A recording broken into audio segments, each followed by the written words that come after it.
World hunger. Since our caveman days, we have had a hard time finding the food we need. Countless wars have been fought over territory and resources that really came down to having food and water for the opponents. Who starves and who does not? When the farmers could not produce enough, we turned to the oceans. Now they are overfished and have issues. California suffered the worst drought ever last year, following several years of drought. Why could we believe the next few years will be any different or change for the better in the future? We pray for rain. After years of drought, when the rains do come down, there are massive floods because there is no greenery to hold down the earth. Texas experienced this recently. We could turn to Florida, except they, as well as New York, will soon be underwater with the rising oceans. Problems. To get right to the point, the most pressing problem we have today is global wipeout. National Geographic explained it in video clips referred to as Degree 5 and Degree 6. National Geographic states, if our global temperatures increase by 5 degrees, there may be no turning back or recovery. If our global temperature increases by 6 degrees, even our oceans will be graveyards. No life on Earth. National Geographic, for the last 50 years, has been perhaps the leading source of world information about the sciences and the changing world. The most frightening thing is that no one knows just where the point of return is. We are coming up on 2 degrees in temperature increase now. Global warming is caused by man, or maybe it is caused by nature. It really does not make a lot of difference. The problem is still there, either way. The end result will be the same if we don't act now. If anyone has any doubts, just think of an auto running inside a closed garage. The person in the auto soon dies. If the garage was twice as big and there were 2 vehicles running, the results would soon be the same. If we make the garage larger and larger, but keep running more and more vehicles, the carbon monoxide and carbon dioxide will have the same results.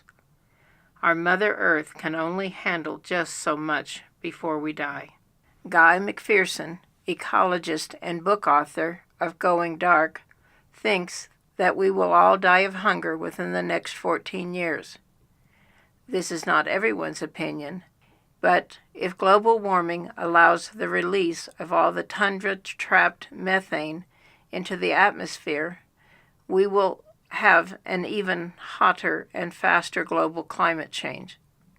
So we can starve and die, or we can bake and die. Or we, as a nation, can work together, act now, and live. Humankind intervened into Mother Nature's climate plan with our auto exhaust, heat and carbon monoxide and carbon dioxide, overfishing, misuse of the land and water. Well, now we have Mother Nature overwhelmed. She is not able to handle all the pollutants that we are dumping on her. The bottom line is, nature cannot do everything. Some things are up to us to correct and enhance.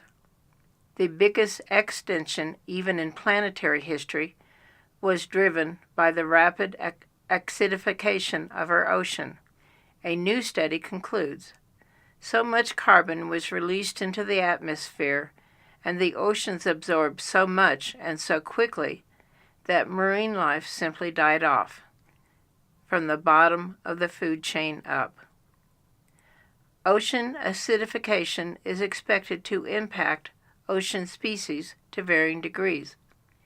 Photosynthetic algae and seagrasses may benefit from higher CO2 conditions in the ocean, as they require CO2 to live like planets on land. On the other hand, Studies have shown that a more acidic environment has a dramatic effect on some calcifying species, including oysters, clams, sea urchins, shallow water corals, deep sea corals, and plankton. When shelled organisms are at risk, the entire food web may also be at risk. Today, more than 1 billion people worldwide rely on food from the ocean as their primary source of protein. Many jobs and economies in the U.S. and around the world depend on fish and shellfish in our oceans. This statement is from the NOAA, the National Ocean and Atmospheric Administration, the PMEL Carbon Program. Our list of problems, such as world hunger, drought, energy needs, have long been with us. But let's do what we can do to help Mother Nature fix global warming and caring for all the Earth's people. Let's help Mother Nature be less damaged by creating a man-made ecosystem to lower global temperatures, end world hunger, drought, and provide clean water to where it is needed, even as our world's population increases. A man-made ecosystem where we transport water to where it is needed. We will remove water from the ocean and send it to the dry, drought areas for agriculture and farming, starting up new forests and developing community water sources are but a few of the benefits we will realize. Hello, I'm Stanley Larson, Larson Enterprises, an entrepreneur now located in Duchesne County, Utah, USA. And first I'd like to thank the MacArthur Foundation for this amazing opportunity called 100 and Change Challenge Program. I served and became a veteran. Now hopefully I can serve my country again, maybe the whole world. MacArthur Foundation President Julius Statch states, potential solutions may go unnoticed or under-resourced and are waiting to be brought to scale. And how right she is. She is so right. I've tried to anticipate what questions someone might have in addition to what we have presented on the presentation, and I hope you enjoyed that. This is a small hydraulic bottle jack. These could be purchased at an auto parts store or a hardware store, many places online. A small one this small says it can lift 2 tons of weight. That's enough to lift your car or your pickup truck so you could change a tire. Some of the feature this little thing has, I bring that up because you could go buy one if you want to play with this and experiment yourself, just how powerful this is. And it is that powerful because there is a law of physics that in water always takes the path of least resistance. That is just a physical law that just is. Now this has 2 cylinders in it, well, actually 3. We have a large cylinder and a smaller cylinder. Inside of this one is a reservoir. So when this is pulled up to the top, this draws fluid from the reservoir. When it's pushed down, this starts to rise because we took the fluid, with the fulcrum, squished it out of here and pushed it under here. And we could keep going, and it would be repetitive, and keep rising this. What we want to do is open this up. This is considered a closed system, and they do this because they're using it for a different purpose than what we have. This we would consider the control valve down here. When this is closed, this functions. Whatever weight we have sitting on this up here, be it the 2 tons, 4,000 pounds, when we open the control valve down here, all of that weight then becomes energy, pushing that back to the reservoir.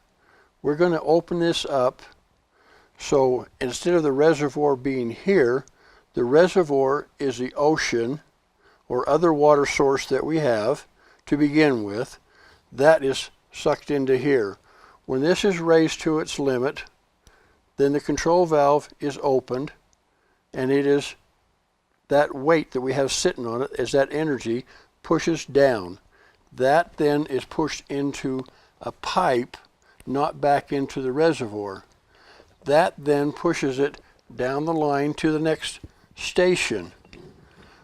I refer to this hydraulic jack in several places as being a bank for the storage of energy, because that's really what it's doing. We didn't have all of it, just like if we had a wave come by, this rose with the wave and then it fell down again and it raised this up.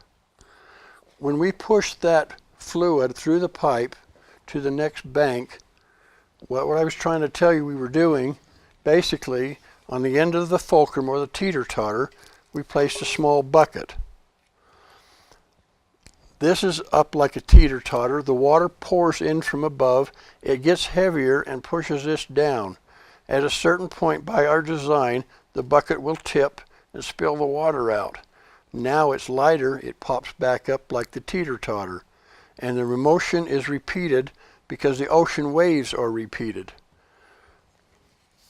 She says I should tell you also that this could be used as a small under a small waterfall, which is kind of where I started this planning at. How do you use a small waterfall rather than being a 100-foot tall waterfall?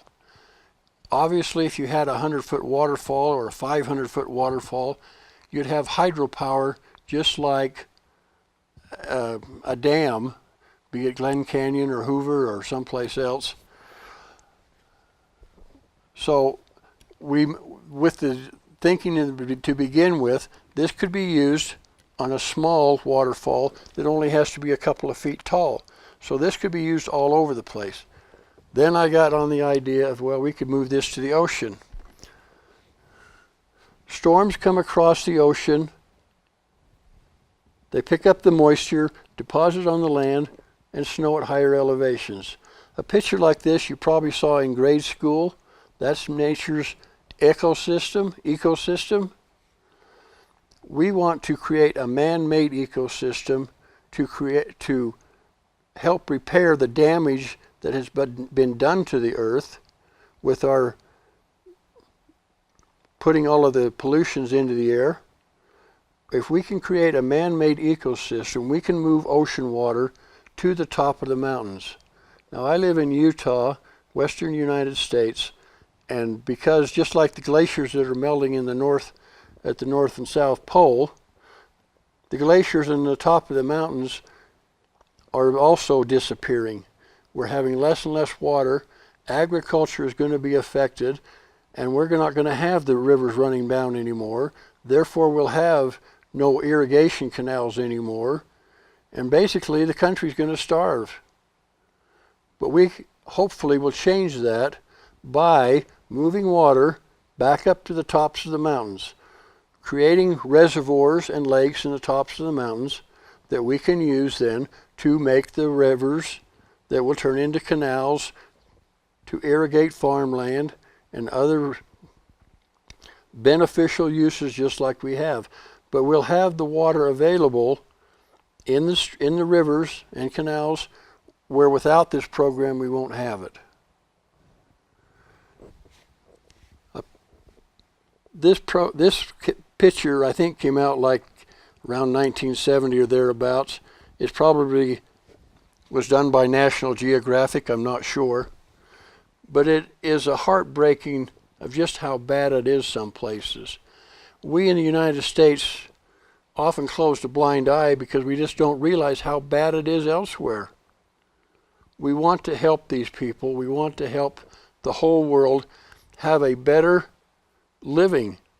And when no country does well without a good agricultural base, and we want to improve the agricultural base. A country like this, UN and other places, they haul food over there and the people never have enough. But if these people had water, they could grow their own crops, their own vegetable gardens, and have enough to eat, and we wouldn't have this problem anymore. This is really a heartbreaking picture, and it breaks my heart. And I'd like to be able to do something about it, and this is the way to do it. Do you have any questions for me that you would... I have a small audience here. Would you like to ask a question or two that maybe I could answer? Thank you for what you have presented so far, but naturally this has caused many questions. Where did you get the idea? Recently, or was it in the works for a while? This is a lifelong endeavor of creating energy and things. But you know, while we need the energy, and this is a perfect example of how to create hydropower from the water that we put on top of the mountain up here and running down to the ocean. If this was 2 miles in elevation that we could come down here, that would be like 10,000 feet or more of water pressure to run a hydro system that we got by the ocean wave power, and we didn't have to use any electricity to put it up there. We could make electricity as it comes back down. That's kind of where I got the idea to start with. But you know, so much more important than that is a situation like this. My heart just bleeds for these people. And you ever think about, what if that was you? What if this was your kid out there? It almost brings me to tears. Where did you get this idea? Was it recently or in the works for a while? You know, I started out, I guess probably I was about 3 years old. My neighbor, Mr. Robertson, would back his truck out of his little garage every morning. And I would wonder, why do that? And I asked him about it, and he tried to explain to me how there was poison coming out of this exhaust pipe on his little truck.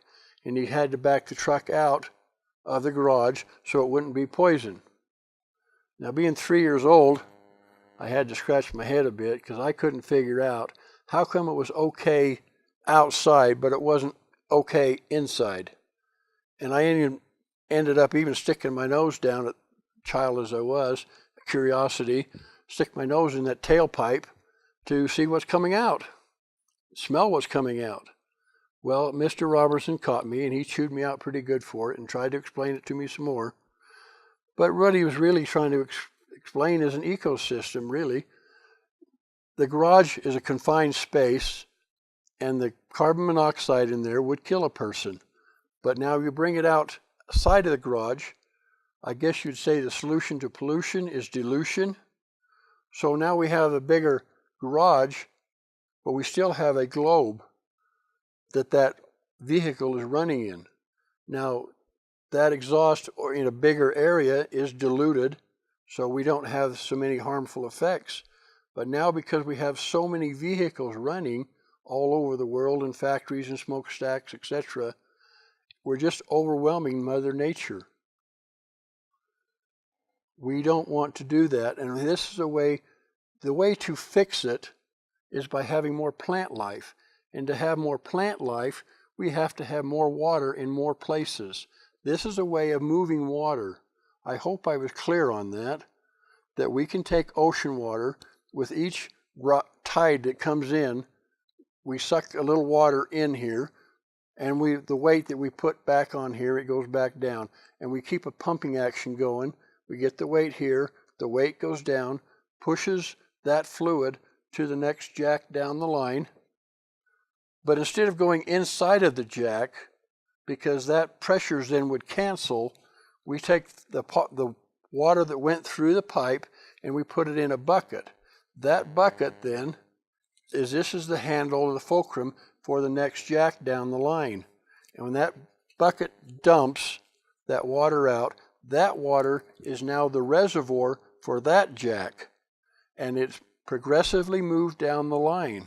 So we can move this 100 miles or 1,000 miles because we have so much pressure to push with, we can push the water clear up on top of the mountain. And it's interesting to note one of the issues that they've had for a long time is that in a pipe, the greater the distance, the greater the resistance. So what we are doing is we are diminishing that resistance because we have a set distance between our stations, but we are renewing our energy force with each station. Each time we repump this jack up, we have that much pressure again. And what about the gravity involved?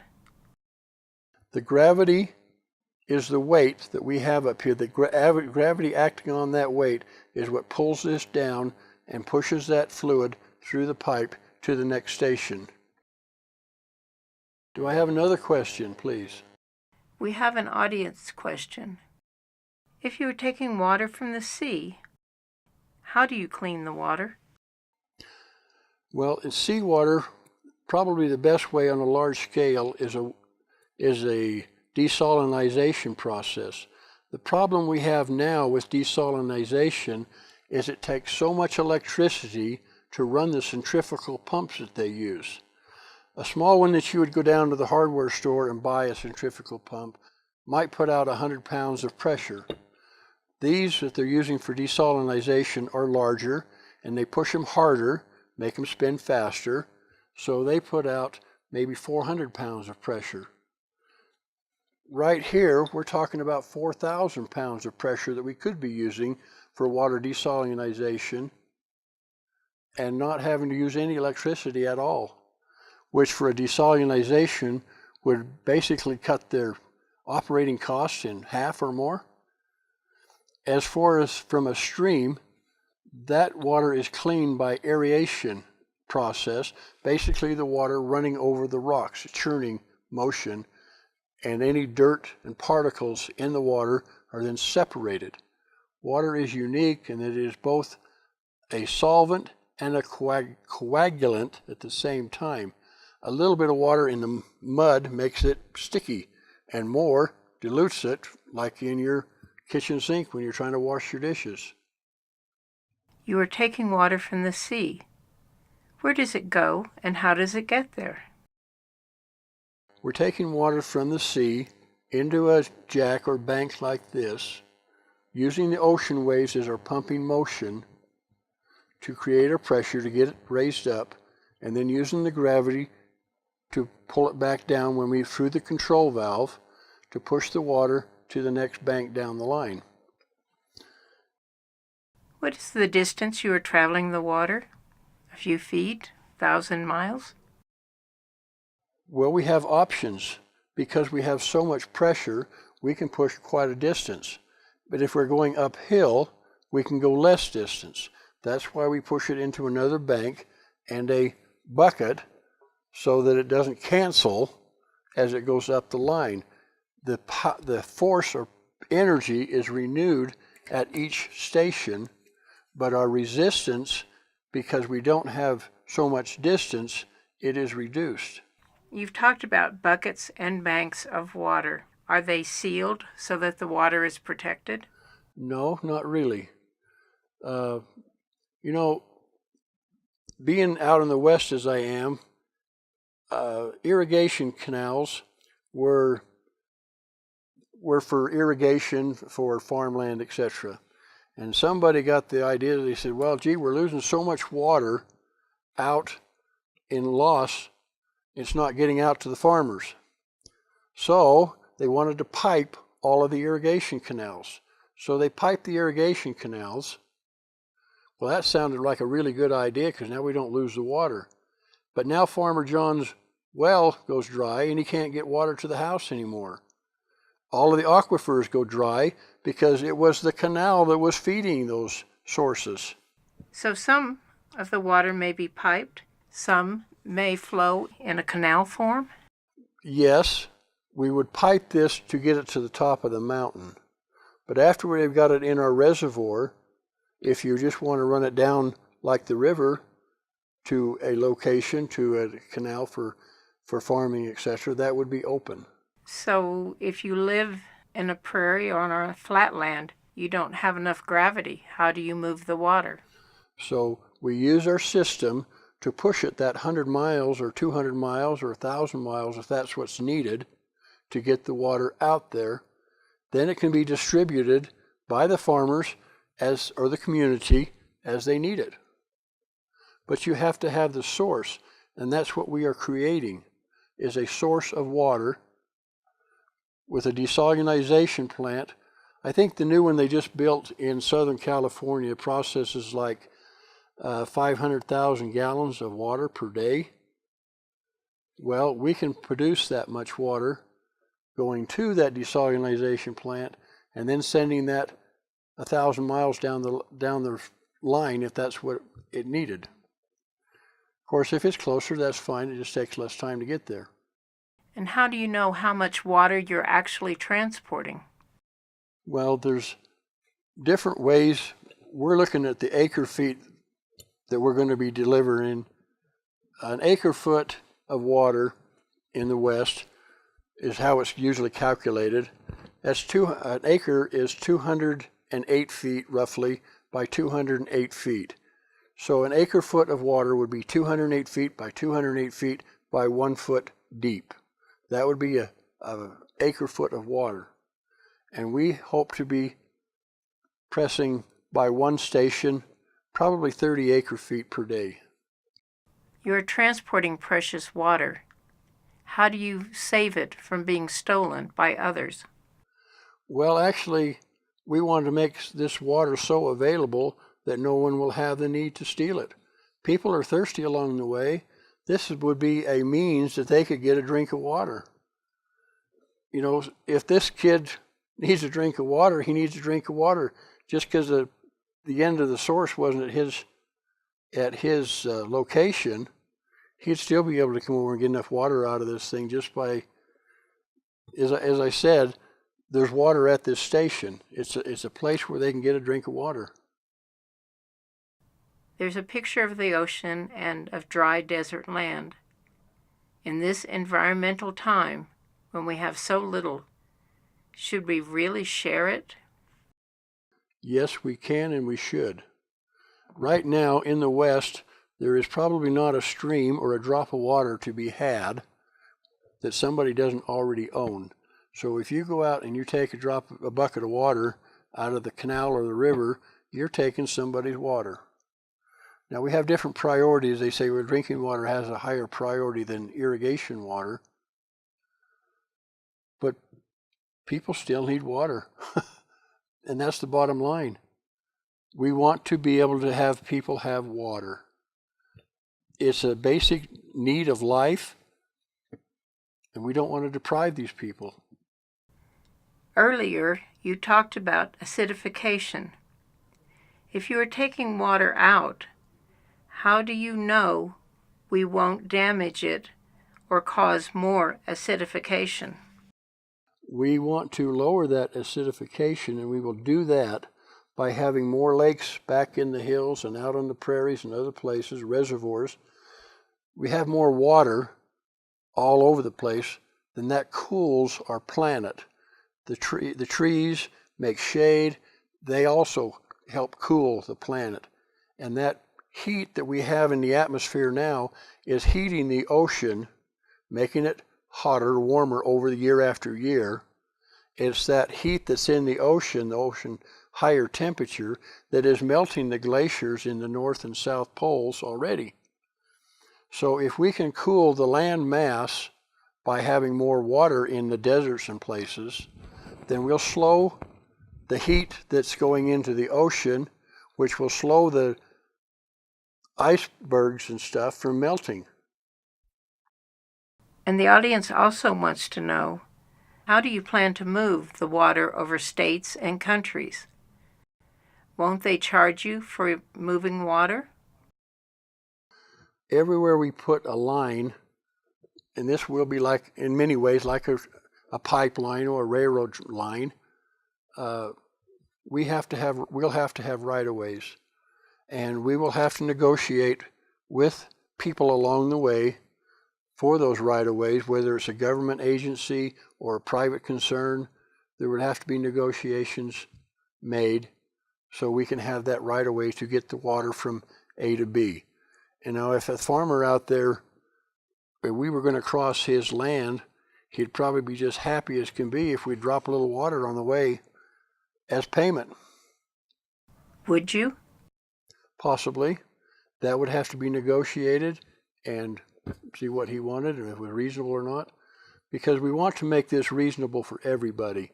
This is a worldwide project. You know, I talk about one little shade tree in there is not going to change the world.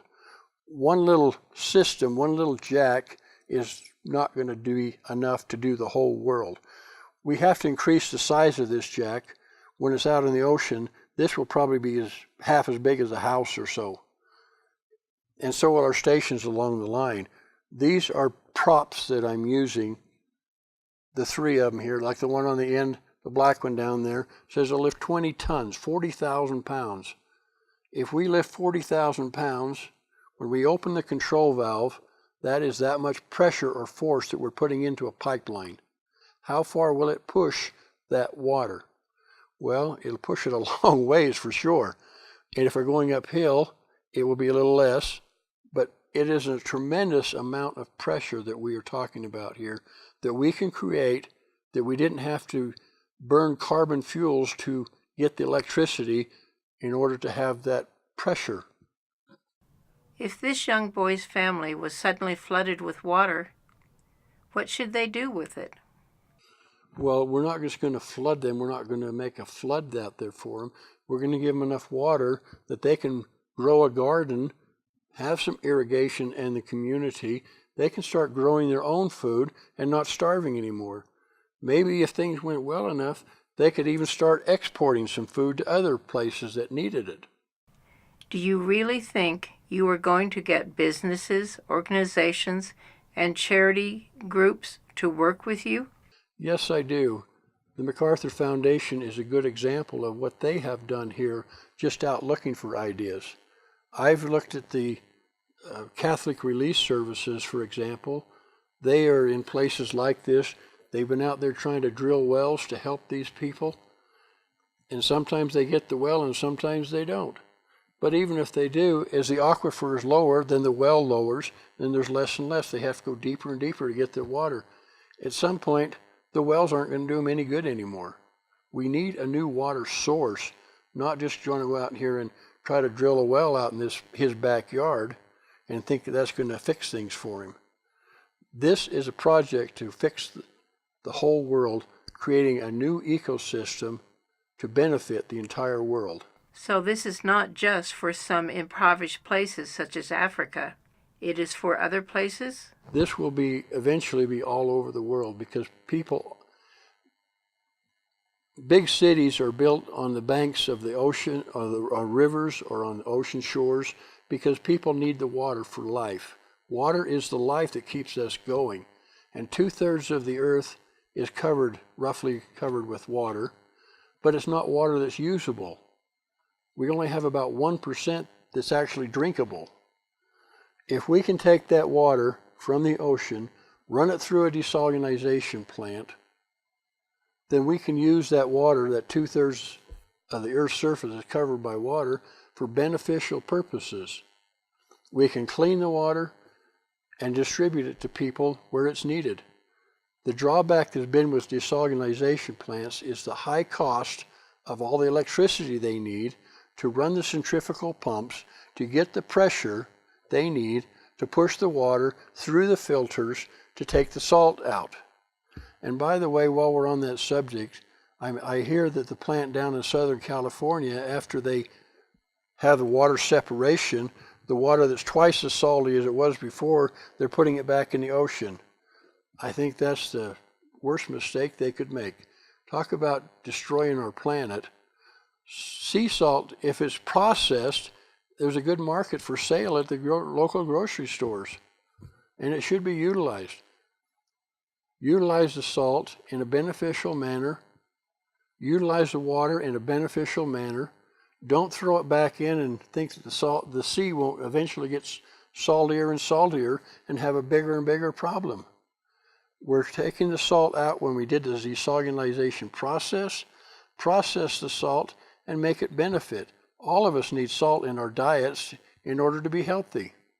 You have given us a lot of information, taught us much. Do you have any other things that maybe we haven't asked you about? Well, I sure hope that I get some funding on this. I'd like this project to get going. We have a ecologist telling us that we've only got 14 years to live and then we're all going to be dead.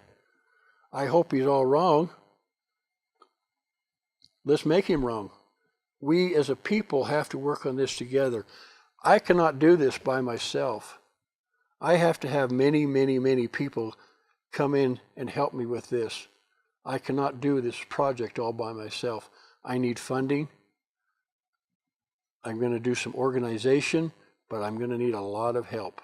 So as we have said, you need to work with businesses, organizations, and charitable groups around the world. Yes, that's true. I will need to work with many, many sources. You know, if I have $100 million in my pocket, I have people that will listen to me and we can get started. If I have no money in my pocket, here I am. So this dream you've had since you were a little boy, it can come to fruition? Oh, emotional, draw tears here. Yes, this is a dream that can come true for me. I want to help people of the world. We have an audience question. Where can people go for more information? Oh, I have a website that I listed on the presentation. They could email me if they have more questions, or through the MacArthur Foundation, they can contact me. Because the MacArthur Foundation will publish this on their website? That's what I understand they will. So this will be published worldwide. The idea will be out, and maybe other people will pick up on it too. And work with you. And work with me. Mr. Larson, what else would you like to teach the audience and the MacArthur Foundation about your project? I'm fighting back the tears, but please fund my program. I want to fix this stuff. I want to create an ecosystem that will benefit the world. We shouldn't have the problems that we're having with third world countries. And even countries like the United States are just beginning to feel the problems that global warming is creating. And as I said in my presentation, we're facing global wipeout. There won't be any life left on Earth if we don't change things. Thank you for your time on teaching us about your project, and blessings. Thank you.